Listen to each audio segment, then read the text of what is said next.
ये लखनऊ का एरिया वृंदावन है। इस एरिया की जो कीमत है करोड़ों में है, लेकिन आज ये फिर भी खाली पड़ा हुआ है। क्यों? ये सवाल ऐसे ही नहीं सताता, ये इसलिए परेशान करता है कि जहाँ ज़मीनों की कीमत करोड़ों में है तो इस एरिया पे कंस्ट्रक्शन क्यों नहीं हो रहा। सवाल यही सताता है। और आज ये एरिया इतना पॉश एरिया है, जैसा कि आप देखेंगे हमारे पीछे जो है एक बिल्डिंग बन रही है, इसका कंस्ट्रक्शन चल रहा है, फिर भी अभी रुका हुआ है कंस्ट्रक्शन। क्या रीज़न है? ये शहीद पथ के पास स्कूल, मॉल्स प्लस हॉस्पिटल के साथ जुड़ा हुआ है।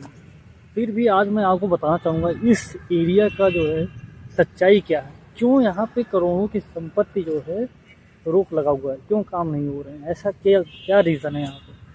तो इस रीज़न का एक ही मकसद है।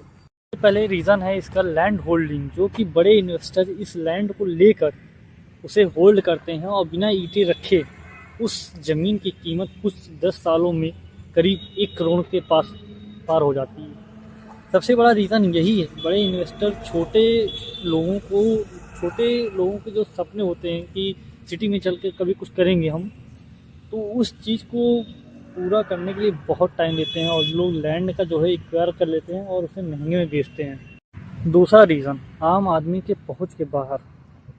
सबसे बड़ी चीज़ ये है कि उनके रेंज के बाहर होता है, लैंड बहुत महंगा हो जाता है, कंस्ट्रक्शन तो पहले से ही महंगा है, लोग जानते ही हैं, और लोन इंटरेस्ट भी बहुत महंगा हो गया है।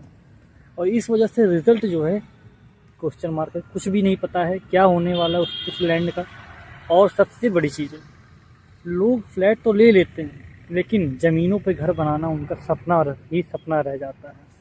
तो इस चीज़ों को दूर करने के लिए लैंड को पहले ही किसान से जब दिया जाए तो ये दूसरे के हाथ पे सौंप दिया जाए, ज़्यादा बेटर रहेगा। लोग अपने सपने का घर तो बना सकते हैं ना। शहरों में लोग भाग रहे हैं गांव से शहर की तरफ, इसीलिए शहर में रह सकें, वहाँ की फैसिलिटियाँ यूज़ कर सकें। लेकिन यहाँ तो बड़े बिल्डर बैठे हुए हैं, वो तो चाहते ही नहीं है ऐसा कुछ हो। चाहते तो हैं लेकिन महंगे में बेचना चाहते हैं। आप चाहते हो सब फास्ट हो, लेकिन ऐसा नहीं होता। यहाँ पे जैसे गवर्नमेंट कॉलोनियाँ हैं तो रोड रेगुलेशंस सारे होते हैं, जिसको फॉलो अप करते हुए आदमी आगे बढ़ता है।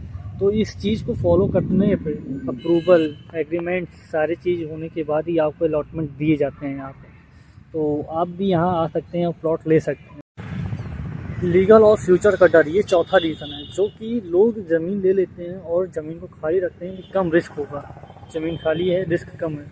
बनाने के बाद मान लो रूल और रेगुलेशन चेंज होते हैं तो उसमें क्या है कि ज़्यादा नुकसान हो सकते हैं। याद रखना, आज जो एरिया खाली दिख रहा है, ये एरिया कभी आगे चलकर लखनऊ का हार्ट बनेगा, और जो इस टाइम इन्वेस्टमेंट करेगा वही आगे चलकर उस हार्ट का हिस्सा बनेगा। अगली बार जब आप वृंदावन में कोई प्लॉट खाली देखेंगे तो आपके मन में ये नहीं होना चाहिए ये प्लॉट खाली क्यों है।